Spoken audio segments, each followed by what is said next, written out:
আয়ারল্যান্ডকে হারিয়ে টাইগারদের ১৭তম টেস্ট জয়। দ্বিতীয় ইনিংসেও ব্যাট হাতে মুশফিকের দৃঢ়তা। ৫ মিনিটেই শেষ ট্রেনের ঈদযাত্রা ২৪,০০০ টিকিট, ভিড় নেই বাস কাউন্টার। পরিকল্পিত আধুনিক যোগাযোগ ব্যবস্থায় বদলে যাচ্ছে রাজধানী, স্মার্ট সিটিতে যানজট থেকে মুক্তির আশা। এবং এখনো চড়া নিত্যপণ্যের বাজার, ডিমের দাম কমলেও বেড়েছে মাছের দর।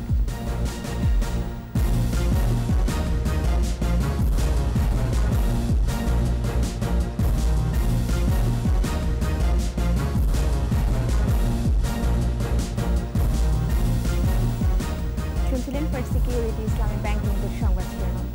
আমন্ত্রণ দুপুর ২টার ২১ সংবাদে আপনাদের সাথে আছি মহিমা পলি। দর্শক, ২১ টেলিভিশনের সংবাদ একই সাথে সরাসরি দেখতে পাবেন আমাদের ফেসবুক পেজ www.facebook.com/21 জয়েন করুন লাইনে। ঈদ উপলক্ষে শুরু হয়েছে বাস ট্রেনের আগাম টিকিট বিক্রি। ট্রেনের টিকিট শতভাগ অনলাইনে বিক্রি হয়, ভিড় নেই কমলাপুরে। ৫ মিনিটে বিক্রি হয়ে গেছে ২৪,০০০ টিকিট। পদ্মা সেতু চালু হওয়ার পর প্রথম ঈদযাত্রায় বাস কাউন্টারগুলোতেও নেই টিকিট প্রত্যাশীদের চাপ। বাসের টিকিটের কোনো সংকট হবে না বলে জানিয়েছে বিভিন্ন পরিবহন কর্তৃপক্ষ। আরও জানাচ্ছেন রিয়াজ সুমন। ঈদ এলেই কমলাপুর রেল স্টেশনে টিকিটের আশায় রাত জেগে লাইনে দাঁড়িয়ে থাকার চিত্র এবার নেই। শতভাগ টিকিট অনলাইন হওয়ায় আগাম টিকিট বিক্রির প্রথম দিনে রেল স্টেশন এবার ফাঁকা। সকাল ৮টায় টিকিট বিক্রি শুরু হওয়ার ১ মিনিটের মধ্যেই বিক্রি হয়ে যায় ৮,০০০ টিকিট। প্রথম দিনের ২৪,৭২৫টি টিকিট বিক্রি হতে সময় লাগে মাত্র ৫ মিনিট। প্রায় ১২ লক্ষ লোক হিট করেছে। এবারে সার্ভারে কোনো জটিলতার সৃষ্টি হয়নি, কোনো সমস্যা হয়নি এবং প্রতি মিনিটে ৮,০০০ জনকে আমরা টিকিট দিতে পেরেছি। অনলাইনে সব টিকিট দেয়ায় যাত্রীদের ভোগান্তি কমেছে। এদিন দেয়া হয় ১৭ এপ্রিলের টিকিট। আরও স্বচ্ছতার জন্য আমরা যেটা করেছি, আমাদের ওয়েবসাইটে এবার কে কে টিকিট কাটতে পেরেছেন, কে কে টিকিট কাটলো, সব বিবরণ দেওয়া থাকবে। আশা করি আপনাদের সকলের সহযোগিতায় আমরা সফল হব। তবে অনলাইনে নিবন্ধন করেও টিকিট পেতে ভোগান্তিতে পড়ার অভিযোগও আছে। আশায় আছি যে দেখা যাক ৮টার থেকে তো আমি ঢুকতে পারবো, কিন্তু ক্রমে ওখানে ঢুকাই যাচ্ছে না। যাদের স্মার্টফোন নাই তাদেরকে আমরা SMS এর মাধ্যমে করে দিচ্ছি এবং জানাই দিতেছি পরবর্তীতে ওনারা অনলাইনে টিকিট করতে পারবে না। আমি ঢোকার ট্রাই করতে আপনার আধা ঘন্টা হয়েছে। আধা ঘন্টা পর্যন্ত আমি খালি লোড নিচ্ছে। এখন আমরা শ্রমিক মানুষ, এই রকম যদি হয়ে থাকে তাহলে এখানে কি কাউন্টারে কিছু টিকিট রাখা উচিত ছিল কি না। এদিন বাসের আগাম টিকিট বিক্রি শুরু হয়েছে। প্রথম দিন দেয়া হয় ১৬ এপ্রিলের টিকিট। তবে টিকিট প্রত্যাশীদের বাড়তি চাপ নেই। ঈদের সময় লোকজন হয়তো ছুটি ছাটা পাইলে বেতন করি পাওয়ার পরে একটু চাপ হইতে পারে। সেক্ষেত্রে আমরা এখান থেকে অ্যাডভান্স কোনো টিকিট দিই না। রাস্তাঘাটের পরিস্থিতি কী হয়, গাড়ি আসে ওইভাবে আমরা গাড়িগুলো বুকিং দিই। তো প্রত্যেকটা গাড়িতে ৪০টা করে সিট থাকে, তো এর মধ্যে আপনার প্রায় 20টার মতো টিকিট সেল হয়ে গেছে প্রত্যেকটা গাড়িতে। আমাদের টিকিট সবসময় অনলাইনে অ্যাভেলেবেল, আপনি ঘরে বসে কাটতে পারবেন, এখানে আসার কোনো দরকারই পড়ে না। আর উত্তরবঙ্গের সেটা হলো সীমিত সময়ের জন্য কয়েকদিন আগে দেওয়া হয়। পরিবহন কর্তৃপক্ষ বলছে সরকার নির্ধারিত ভাড়ায় টিকিট বিক্রি করা হচ্ছে। রিয়াজ সুমন, ২১ টেলিভিশন, ঢাকা। আধুনিক ও পরিকল্পিত যোগাযোগ ব্যবস্থায় বদলে যাচ্ছে রাজধানীর চিত্র। মেট্রো রেল, এলিভেটেড এক্সপ্রেসওয়ে, দ্রুত গতির বাস, নতুন সড়কে মুক্তি মিলবে যানজট থেকে, হয়ে উঠবে স্মার্ট সিটি। ঢাকার আগামীর চিত্র নিয়ে ২১ স্পেশালে সাইদুল ইসলামের রিপোর্টের প্রথম পর্ব আজ।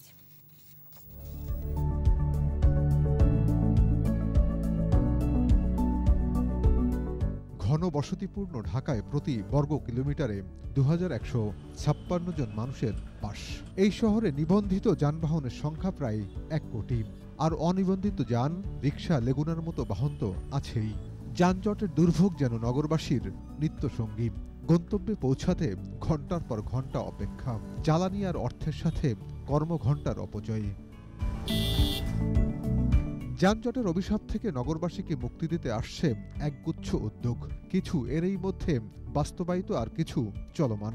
একটি মেট্রো রেল আংশিক চালু হয়েছে, আর ৫টি মেট্রো লাইন হবে ঢাকায়। দুটো দ্রুতগতির বাস রুটের পাশাপাশি বর্তমান ৩,০০০ কিলোমিটার সড়ক নেটওয়ার্কের পাশাপাশি নতুন আরও ১,২০০ কিলোমিটার সড়ক নির্মাণের পরিকল্পনা রয়েছে সরকারের। সড়ক নেটওয়ার্কের আওতায় অন্তর্ভুক্ত আছে ৬টি এলিভেটেড এক্সপ্রেস এবং ৩টি রিং রোড। আগামী কয়েক বছরের মধ্যেই প্রকল্পগুলো আলোর মুখ দেখবে। এরই মধ্যে উদ্বোধন করা হয়েছে মেট্রো রেল MRT লাইন 6-এর। উত্তরা থেকে আগারগা পর্যন্ত নিয়মিত চলছে, শীঘ্রই মতিঝিল পর্যন্ত চালু করা হবে। মেট্রো রেল দৈনন্দিন জীবনযাত্রায় আনবে গতি, প্রতি ঘন্টায় প্রায় 60,000 যাত্রী বহন করবে। উত্তরা থেকে মতিঝিল পর্যন্ত প্রায় 22 কিলোমিটার যেতে সময় লাগবে মাত্র 40 মিনিট। ড্যাপের প্রকল্প পরিচালক জানান, আগামী কয়েক বছরের মধ্যে ঢাকার পরিবহন ব্যবস্থায় আমূল পরিবর্তন আসছে। গণপরিবহন বিশেষজ্ঞরাও জানান, নতুন প্রকল্পে নতুন প্রাণ পাবে ঢাকা। নিরবিচ্ছিন্নভাবে একটা সেবা পাবে, নির্দিষ্ট সময়ে প্রতিদিন ছাড়বে, গন্তব্যে যাবে নির্ভরযোগ্যভাবে। এটা একটা ফ্যাটাল অ্যাট্রাকশন হবে যারা ব্যবহারকারী। ইতিমধ্যে MRT লাইন 6-এর কার্যক্রম প্রায় শেষ পর্যায়ে রয়েছে। MRT লাইন 5-এর নর্থ করিডোরের কার্যক্রম শুরু হয়েছে এবং সাউথের MRT লাইন 5-এর রয়েছে। MRT লাইন 4 এবং 2 এই দুটো সামগ্রিকভাবে তৈরি হয়েছে। স্মার্ট ঢাকার বাস্তব রূপ দিতে গণপরিবহন খাতেও খুলবে নতুন নতুন দ্বার। স্মার্ট সিটির মূল দর্শনই হলো কার ফ্রি। আমাদের হলো কার, CNG, লেগুনা, এই ছোট ছোট গাড়ির আধিক্য যতদিন থাকবে ততদিন আমরা মেট্রোর বড় বিনিয়োগের যে টেকসই রিটার্নটা পাওয়ার কথা সেটা আমরা পাওয়ার ব্যাপারে যথেষ্ট পরিমাণ একটা বড় অন্তরায় হবে। MRT লাইনের জাংশন এখানে তৈরি হইতেছে, কনভেনশনাল রেল তৈরি হইতেছে, এলিভেটেড এক্সপ্রেসওয়ের একটি অ্যালাইনমেন্ট এখানে পতিত হচ্ছে। সেখানে আবার বাস নেটওয়ার্ক আছে, ইন্টার ডিস্ট্রিক্ট বাসগুলো এখানে যায়। এর সাথে যে নেটওয়ার্কটা তৈরি হবে, কমলাপুর হবে একটি মাল্টিমোডাল হাব। তবে যানজট থেকে মুক্তির জন্য গণপরিবহন বাড়ানোর পাশাপাশি ব্যক্তিগত গাড়ি নিয়ন্ত্রণের তাগিদ বিশেষজ্ঞদের। টেকসই উন্নয়ন যদি করতে চাই, ঠিক আছে মেরুদণ্ড আমি করলাম মেট্রো, কিন্তু নিচে যেন ছোট ছোট গাড়ি আর না বাড়ে, রেজিস্ট্রেশনের মধ্যে কিন্তু নিরুৎসাহিত করতে হয়। সাইদুল ইসলাম, 21 টেলিভিশন, ঢাকা। বাজারে নতুন করে দাম বাড়েনি বেশিরভাগ পণ্যের, বিক্রি হচ্ছে আগের বাড়তি দামেই। ডিমের দাম কিছুটা কমেছে, তবে মাছের দাম বেশ বাড়তি। বাজার ভরা তরমুজ থাকলেও কমছে না দাম। সাইদুল ইসলামের আরও একটি রিপোর্ট। রমজানের শুরুতে অস্থির ছিল নিত্যপণ্যের বাজার। তেল, চিনির দাম বেঁধে দেয়া হলেও মধ্য রমজানে এসেও আগের বাড়তি দামেই বিক্রি হচ্ছে বেশিরভাগ পণ্য। সবজির বাজারে যোগান থাকলেও দাম কমেনি। ঢেঁড়স 60 টাকা, চিচিঙ্গা 60 টাকা, শসা 60 টাকা, গাজর 50 টাকা, সিম 60 টাকা। মাছের বাজারেও সুখবর নেই, যোগানও কম। এরই মধ্যে আবার ইলিশ ধরায় বিধিনিষেধ থাকায় অন্য মাছের দাম বেড়েছে। বোয়াল মাছ 600, আইল মাছ 700, চিংড়ি মাছ 700, তারপরে যে ট্যাংরা মাছ 700, রুই মাছ 320, 300। তরমুজের দাম রমজানের আগে থেকেই বেশি, সে অবস্থার পরিবর্তন হয়নি একটুও। বিক্রেতারা বলছেন চাহিদা বেশি থাকায় দাম বাড়তি। তরমুজের দাম ওইখানে কম, কিন্তু দেখা গেছে একটা ট্রাক যখন ঢাকাতে আসলে এটা 20,000 30,000 টাকা সহ হয়ে যাচ্ছে। অলরেডি 300 টাকা কিনা, আড়তদারি গাড়ি ভাড়া নিয়ে 350 টাকার মতো পড়ে যায়। মুদি বাজারে মশলার বাজার আগের মতোই, তবে আলুর দাম কেজিতে 5 টাকা বেড়েছে। বিদেশি আদার দামও কিছুটা বাড়তি। আলুতে আপনার 5 টাকা বাড়ছে আর পেঁয়াজে কিছুটা কমছে, আর আদাতে আপনার যেটা আপনার চায়না আদাটা ওটাতে দাম বাড়তি। খাত একই থাকলেও খরচ বেড়ে যাওয়ায় হিমশিম অবস্থা ক্রেতাদের। দ্রব্যমূল্য একটু বেশি, দাম বেশি সবকিছুরই একটি, তো তারপরও কিনতে হচ্ছে জীবন চালানোর জন্য। মাংস, মুরগির মাংস হাইব্রিড যে দাম, 1 কেজি মাছ 900 টাকা, কিভাবে সম্ভব? 1 কেজি মাছ কতটুকু? যেভাবে জিনিসপত্রের দাম বেড়েছে, আমাদের মতো মানুষের পক্ষে টিকে থাকাই খুব মুশকিল। ব্রয়লার মুরগি 220, দেশি মুরগি 650, গরুর মাংস 750 টাকায় বিক্রি হচ্ছে। সাইদুল ইসলাম, 21 টেলিভিশন, ঢাকা। স্বাস্থ্য খাতে বাজেট বরাদ্দ পর্যাপ্ত না হলেও কমিউনিটি ক্লিনিকের মাধ্যমে জনগণের দোরগোড়ায় পৌঁছেছে স্বাস্থ্যসেবা। জনস্বাস্থ্য বিশেষজ্ঞরা বলছেন, প্রান্তিক পর্যায়ে অবকাঠামো গড়ে উঠলেও এখনও চিকিৎসক ও প্রয়োজনীয় যন্ত্রপাতির সংকট রয়েছে। আধুনিক, মানসম্মত ও টেকসই স্বাস্থ্য ব্যবস্থা গড়ে তুলতে বাজেট বরাদ্দ বাড়ানোর পাশাপাশি তদারকি জোরদারেরও তাগিদ বিশেষজ্ঞদের। শিউলি শবনমের প্রতিবেদন।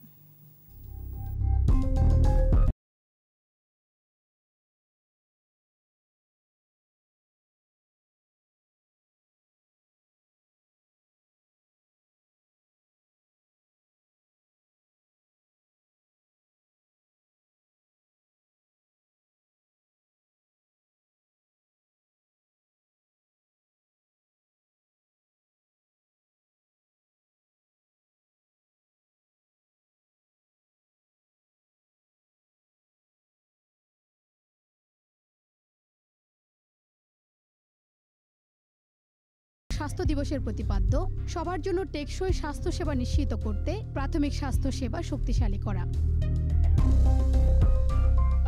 নগর কেন্দ্রিক স্বাস্থ্য ব্যবস্থাকে বিকেন্দ্রীকরণ করে তৃণমূল পর্যন্ত সেবা পৌঁছে দিতে 1996 সালে কমিউনিটি ক্লিনিক চালু করে সরকার। প্রতি 6000 গ্রামীণ জনগোষ্ঠীর জন্য একটি করে প্রায় 19,000 কমিউনিটি ক্লিনিক চালু আছে।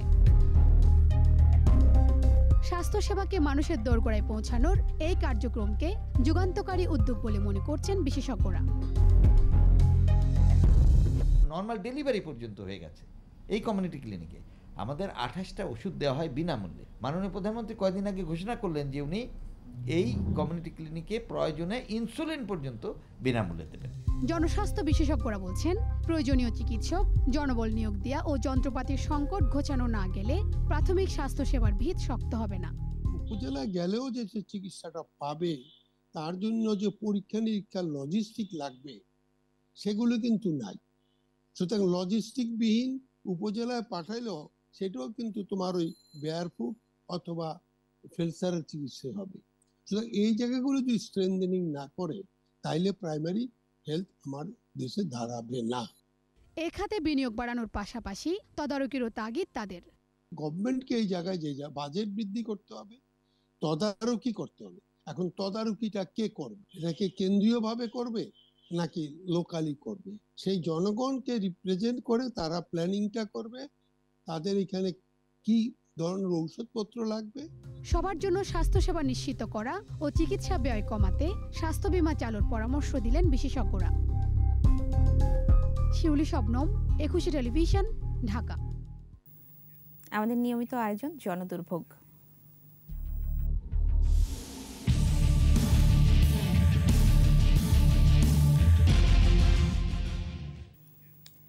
সাড়ে 3 কোটি মানুষের জন্য রাজধানীতে রয়েছে মাত্র 137টি পাবলিক টয়লেট। সিটি কর্পোরেশনের এই টয়লেটগুলো আধুনিক এবং মানসম্মত, তবে ব্যবহারকারীদের রয়েছে মিশ্র প্রতিক্রিয়া। মাহমুদ হাসানের প্রতিবেদন। সিটি কর্পোরেশনের তথ্য বলছে রাজধানীতে বসবাস করে 3.5 কোটিরও বেশি মানুষ। এর সাথে যোগ হয় প্রতিদিন আসা যাওয়ার মধ্যে থাকা সংখ্যাটি। এত বিশাল সংখ্যার মানুষের বিপরীতে পাবলিক টয়লেট আছে মাত্র 137টি। এর মধ্যে বন্ধ এবং সংস্কার চলছে বেশ কয়েকটি। ঢাকা বিশ্ববিদ্যালয়ের মতো বৃহৎ বিদ্যাপীঠে লাখো মানুষের আনাগোনা।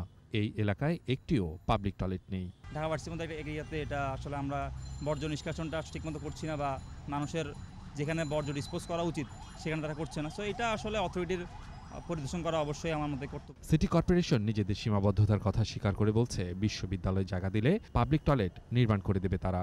প্রচুর লোক, সাবেক শিক্ষার্থীরাও আসে, স্টুডেন্টদের অভিভাবকরা এখানে ঘুরতে আসেন।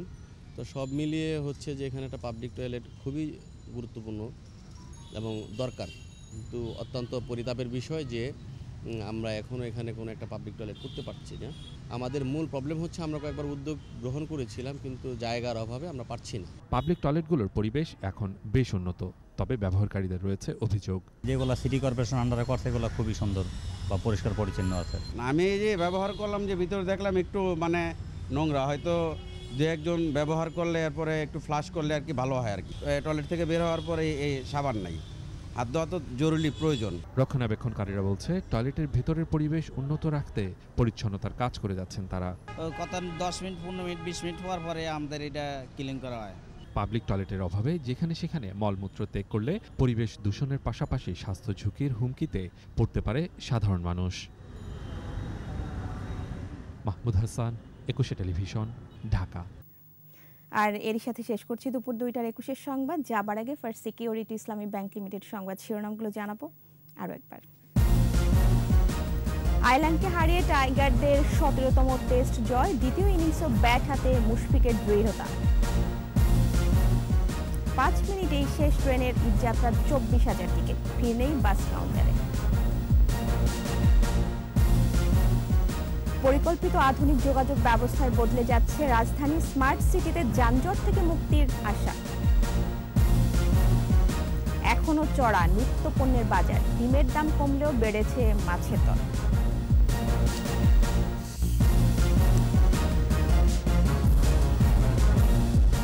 সর্বশেষ খবর জানাবো নাম্বারটি ডায়াল করুন 2021 নম্বরে আর ভিজিট করুন 21tv.com এই ওয়েবসাইটে। এছাড়া ফেসবুকে লগ ইন করতে পারেন facebook.com/2124 অনলাইনে। এতক্ষণ সাথে থাকার জন্য ধন্যবাদ। আমাদের পরের সংবাদ 3:30টায় দেখার আমন্ত্রণ রইল। স্বাস্থ্যবিধি মেনে চলুন, সুস্থ থাকুন, আমাদের সাথে থাকুন।